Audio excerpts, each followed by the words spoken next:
राधे राधे, जय श्री कृष्णा। मैं सीमा सिंह बड़ों को चरण स्पर्श, छोटों को प्यार और बराबर वालों को तहे दिल से नमस्कार करती हूँ। आज हम चातुर्मास के महात्म्य का 17वां अध्याय सुनेंगे।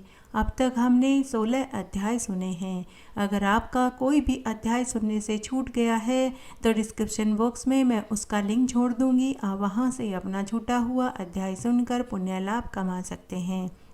और आपसे एक करुण निवेदन है कि अगर आपको यह अध्याय अच्छा लगे तो इसे ज़्यादा से ज़्यादा लाइक करें, अपने दोस्तों रिश्तेदारों में ज़रूर शेयर करें ताकि उन्हें भी चातुर्मास के महात्म्य को सुनने का संपूर्ण फल प्राप्त हो और आपको इसका पुण्य लाभ मिले। और हमेशा की तरह अगर अभी तक आपने मेरे चैनल को सब्सक्राइब नहीं किया है तो कृपया मेरे चैनल को सब्सक्राइब करें ताकि मेरा आगे आने वाला वीडियो सबसे पहले आपको मिले। धन्यवाद। आइए अब हम चातुर्मास के महात्म्य का 17वां अध्याय सुनते हैं। इस अध्याय में चातुर्मास में तुलसी के पौधे को सींचने का क्या फल मिलता है वह आएगा। साथ ही इसमें तुलसी महात्म्य आएगा। साथ ही इसमें तुलसी जी की एक पौराणिक कहानी भी आएगी। आइए अब हम चातुर्मास के महात्म्य का 17वां अध्याय सुनते हैं। तुलसी जी की जड़ में सभी तीर्थ, मध्य में कोटि देवी देवता और शाखाओं में वेद स्थित होता है। तुलसी जी का प्रतिदिन दर्शन करने मात्र से मनुष्य के सभी पाप धुल जाते हैं और जो रोज तुलसी जी को सींचते हैं, दियाबाती करते हैं, वे इस संसार के सभी सुखों को भोग कर मरने के बाद विष्णु लोक को पाते हैं। तुलसी पत्र से विष्णु का पूजन करने से जप तप यज्ञ हवन करने का पुण्य प्राप्त होता है। पद्म पुराण के अनुसार तुलसी जी के महात्म्य को सुनने मात्र से मनुष्य जन्म मरण के बंधन से मुक्त हो जाता है। जो तुलसी काष्ठ का चंदन श्री कृष्ण भगवान को अर्पित करते हैं, उनके श्री विग्रह में भक्ति पूर्वक लगाता है, वह सदा ही श्री हरि के सायुज्य लोक को पाता है। तुलसी काष्ठ के चंदन को हरि चंदन कहा जाता है, जो बड़ा ही पवित्र पुण्य फल देने वाला होता है। जो मनुष्य तुलसी काष्ठ के चंदन की आग से भगवान विष्णु के आगे दीप जलाता है, वह 10 करोड़ दीप दान करने जितना फल पा लेता है। जो व्यक्ति तुलसी काष्ठ से हवन करता है, वह अग्निष्टोम हवन करने जितना फल पा लेता है।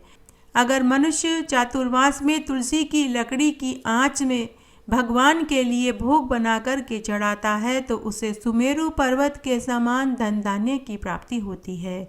अगर चातुर्मास में तुलसी काष्ठ का धूप भगवान विष्णु को अर्पित करते हैं तो 100 अश्वमेघ यज्ञ और 1000 गौदान करने जितना वे फल पा लेते हैं।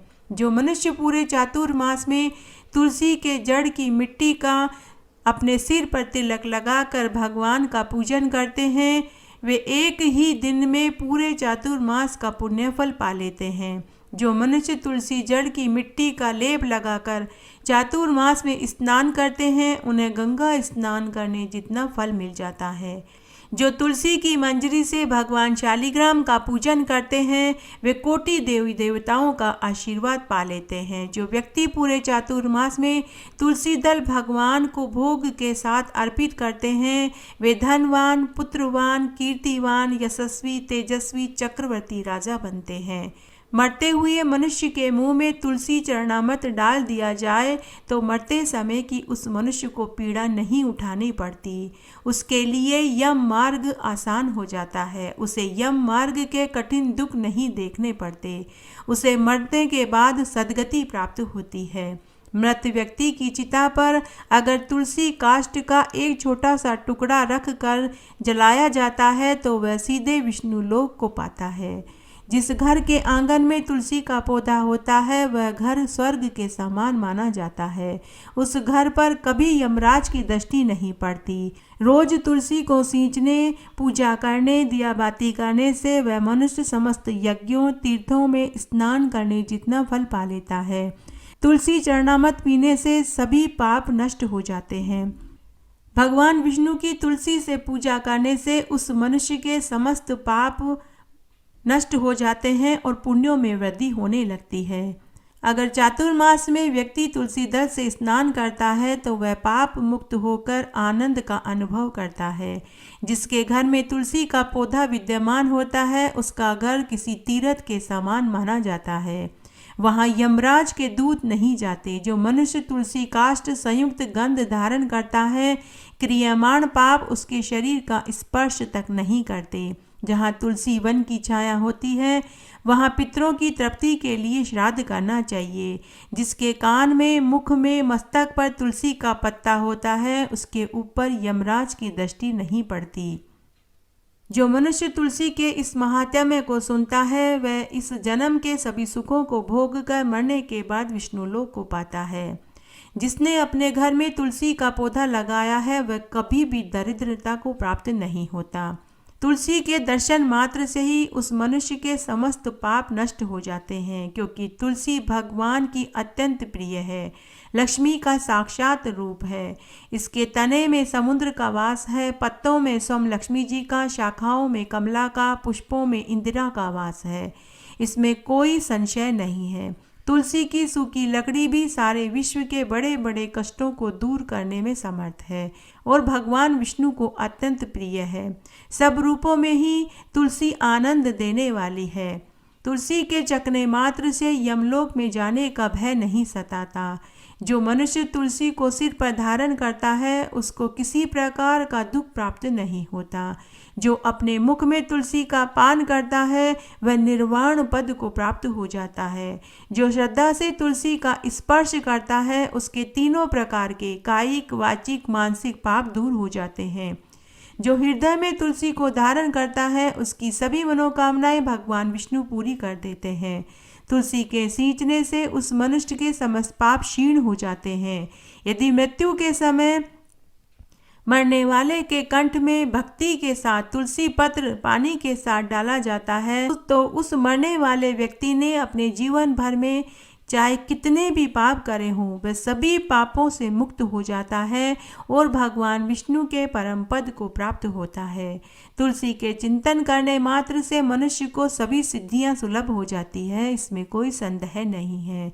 तुलसी के नित्य ही विशेषकर चातुर्मास में सींचने से, पूजा करने से, दियाबाती करने से यमपुरी के दर्शन नहीं देखने को मिलते। वह व्यक्ति इस संसार के समस्त सुखों को भोग कर मरने के बाद मोक्ष को प्राप्त होता है, चाहे उस व्यक्ति ने कितने ही पाप क्यों नहीं करे हों। यह अच्छे कार्यों के सिद्ध होने का साधन और बुरे कार्यों का नाश करने का उपाय है। भगवान नारायण के जल में शयन करने के समय चातुर्मास में विशेष करके तुलसी की वंदना मोक्ष को देने वाली है। दूध से तुलसी के सींचने से मनुष्य के 1000 जन्मों के पाप नष्ट हो जाते हैं, चाहे उसने कितने ही बड़े ब्रह्महत्या जैसे पाप क्यों नहीं किए हों। भगवान का स्मरण, तुलसी के वृक्ष का सेवन चातुर्मास में सदा मोक्ष को देने वाले होते हैं। यदि किसी कुल का एक मनुष्य भी तुलसी की सेवा कर लेता है तो उसका पूरा वंश पवित्र हो जाता है। जिस घर में तुलसी लगी हो, जैसे जैसे वह तुलसी बढ़ती है वैसे वैसे ही उसके वंश की भी वृद्धि होती है। इसलिए मनुष्य चाहे ब्रह्मचारी हो, गृहस्थी हो, वानप्रस्थी हो, तुलसी का सेवन अवश्य करना चाहिए। जो श्रद्धा से इसका सेवन करता है वह निसंदेह कभी भी दुखों को प्राप्त नहीं होता। जो भगवान की अति प्रिय तुलसी की सेवा करता है वह साक्षात लक्ष्मी की सेवा करना जैसा माना जाता है। इसलिए प्रत्येक मनुष्य को अपने घर में तुलसी का पौधा अवश्य लगवाना चाहिए और रोज सुबह शाम दिया बाती करनी चाहिए, 5 परिक्रमा करनी चाहिए। इसका अखंड अक्षय फल मिलता है। आइए अब हम तुलसी महात्म्य के साथ में तुलसी जी की एक पौराणिक कहानी सुनते हैं। चातुर्मास में सभी कहानियों के साथ में तुलसी जी की कहानी सुनने का बहुत पुण्य फल मिलता है। आइए अब हम तुलसी जी की एक प्राचीन कहानी सुनते हैं। एक बार बहुत छोटा सा गांव था। उस गांव में एक बुढ़िया माई अपने बेटा, बहू और पोते पोतियों के साथ रहती थी। उस बुढ़िया माई का नाम सुखिया था। बुढ़िया माई का रोज का नियम था कि वह रोज सुबह ब्रह्म मुहूर्त में उठती, स्नान आदि करने के बाद सूर्य भगवान को अर्घ्य देती, तुलसी जी के पौधे को जल से सींचती, दिया बाती करती और तुलसी जी का श्रृंगार करती और वहीं बैठकर तुलसी जी के और श्री हरि भगवान के 5 भजनों को गाती और शाम को पुनः तुलसी जी में दिया बाती करती। यह उसका रोज का नियम था। तुलसी जी की पूजा करने के बाद ही वह अन्न जल ग्रहण करती थी। तब एक दिन की बात है, चातुर्मास का महीना था। गांव की कुछ औरतें चौपाल पर बैठकर बातें कर रही थीं। उनमें से कुछ औरतों ने कहा कि चातुर्मास में द्वारिकाधीश मंदिर का दर्शन करने के लिए जाना चाहिए। तब गांव की औरतों ने सुखिया बुढ़िया से भी चलने के लिए कहा। तो सुखिया बुढ़िया माई बोली कि मैं अपने बेटा बहू से पूछ कर बताऊंगी। बुढ़िया माई का भी श्री हरि के दर्शनों को करने का बहुत मन था, लेकिन वो मनी मन सोचने लगी कि मेरे पीछे से तुलसी जी के पौधे को कौन सींचेगा, कौन दिया बाती करेगा, कौन सुबह शाम भोग लगाएगा। उस दिन घर आकर वह बुढ़िया माई उदास होकर बैठ गई। शाम को जब बुढ़िया का बेटा आया तो उसने अपनी माँ से उदासी का कारण पूछा। तब बुढ़िया माई ने अपने बेटे से कहा कि बेटा, चातुर्मास में सभी गांव की औरतें द्वारिकाधीश मंदिर जा रही हैं। मेरा भी श्री हरि के दर्शन करने का बहुत मन है, लेकिन मैं कैसे जा सकती हूँ, क्योंकि मेरे पीछे से तुलसी जी की कौन सेवा पूजा करेगा। तब बेटे ने कहा कि माँ, अगर चातुर्मास में आपका द्वारिकाधीश तीर्थ यात्रा पर जाने का मन है तो आप जरूर जाइए। तुलसी जी की सेवा पूजा आपकी बहू कर लेगी।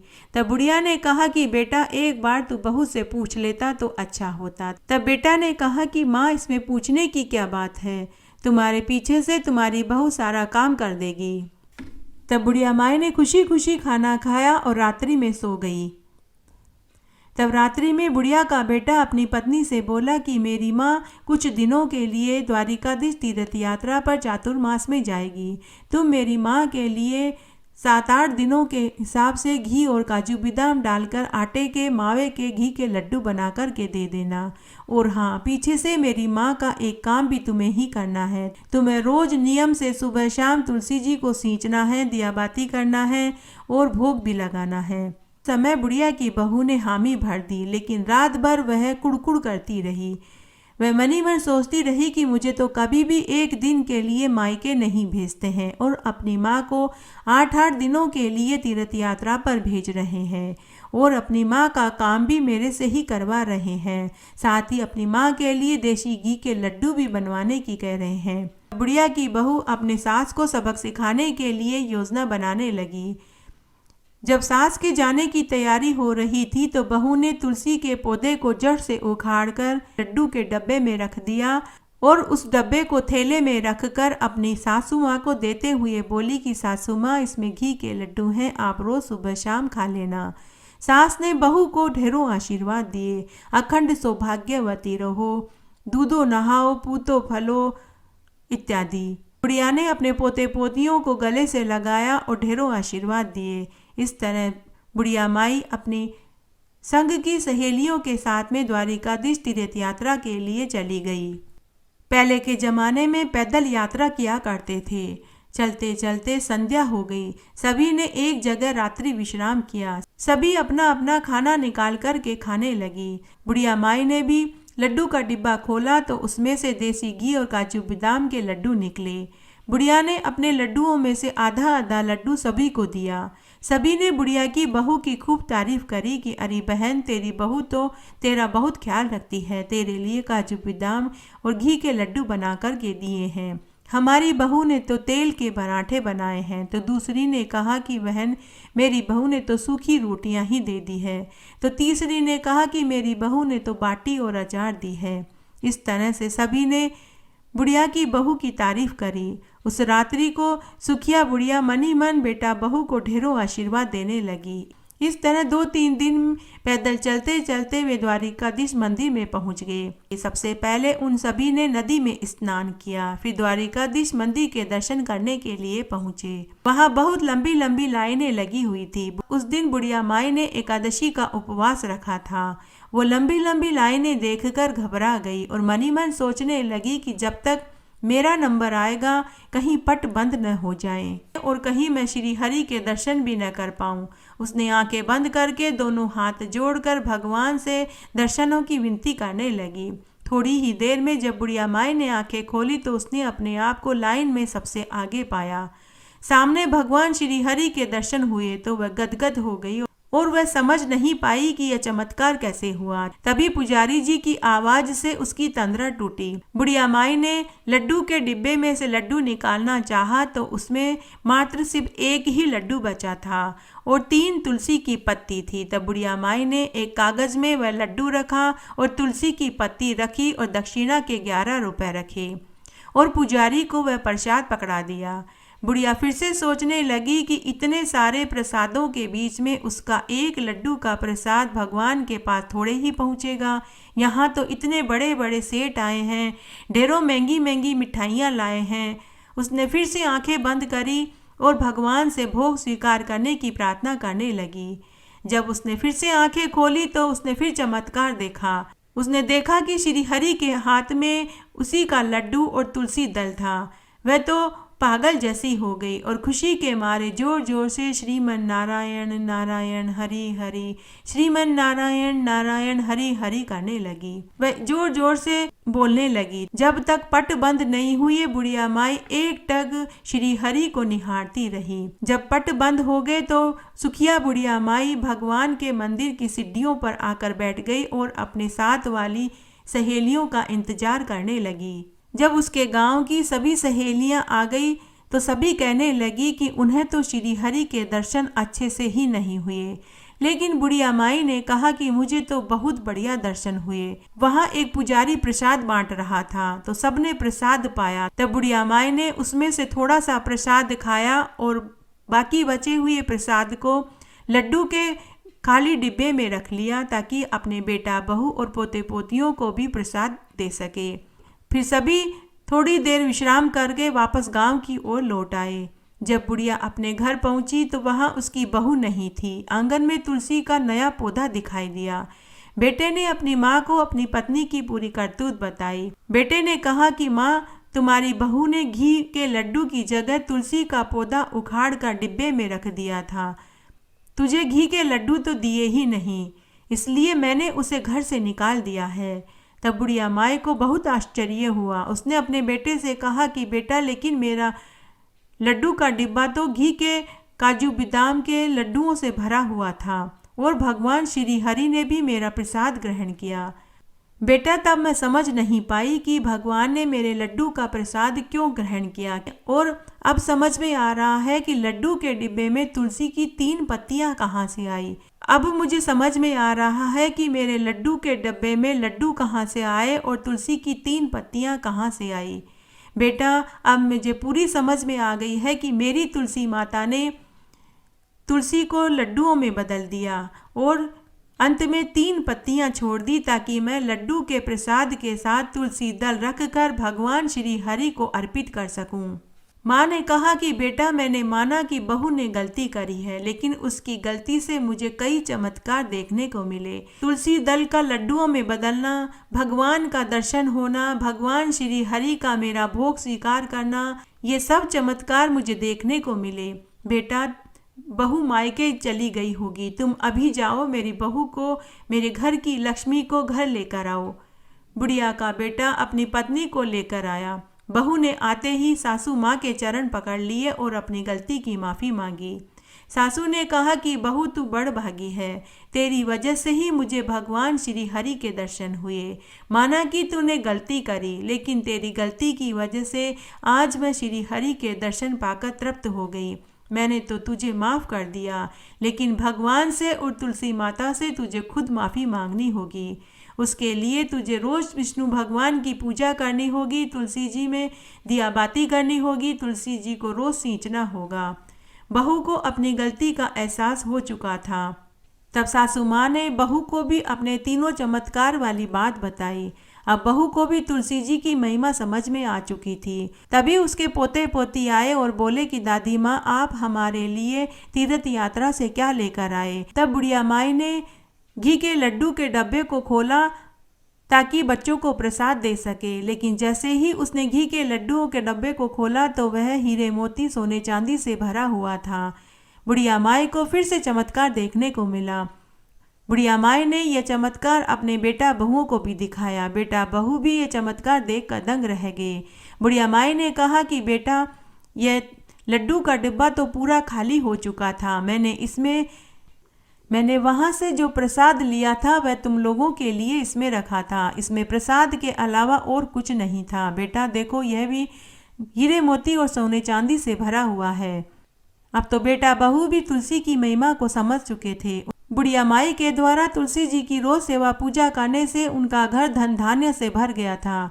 अब बुढ़िया माई के साथ उसके बेटा बहू भी तुलसी जी की पूजा करने लगे, तुलसी जी सींचने लगे और भोग लगाने लगे। बुढ़िया माई इस जीवन के सभी सुख को भोग कर मरने के बाद मोक्ष को प्राप्त हुई। जय हो तुलसी माता की। इस तरह आज मैंने आपको चातुर्मास के महात्म्य में तुलसी जी का महात्म्य सुनाया, साथ ही इसमें तुलसी जी की एक पौराणिक कहानी सुनाई। आशा करती हूँ यह आपको जरूर पसंद आएगी। मेरे साथ बने रहने के लिए आपका धन्यवाद। आगे की कथा कहानी के लिए भी आप इसी तरह से मेरे साथ बने रहें। धन्यवाद।